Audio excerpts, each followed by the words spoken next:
Қазақтың басына қара бұлт үйіріліп тұр.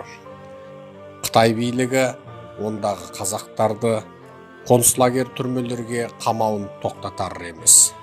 Қайғысы мол 2019 жыл артта қалғанымен 2020 жыл қазаққа үміт сыйлай қоятын түрі жоқ.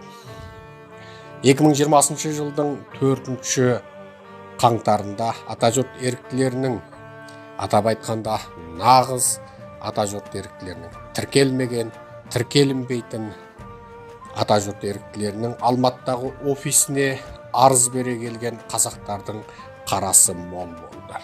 Әлеуметтік желідегі жұма қабыл болсын деген бір ауыз сөзі үшін 12 жылға сотталған қазақ туралы естіңіз. Ербол Ұлы Құштар 1997 жылы туылған. Ол Қытайға тән Іле Қазақ автономиялы облысының Алтай қаласында ат баптау өнерімен айналысып жүргенде өзінің досына жұма қабыл болсын деген сөзді жолдайды.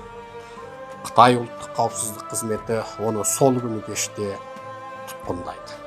2017 жылдың шілдесінде тұтқындалған жігіт араға 2 айды салғаннан кейін ешқандай адвокаттың қорғаусыз, ешқандай заңдық процессіз құпия жағдайда қыркүйек айында 12 жылға сотталып кете береді. Айта берсек, өте көп.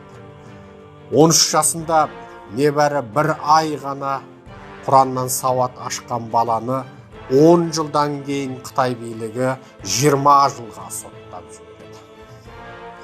Бұл жігіттің аты Азамат Айболатұлы.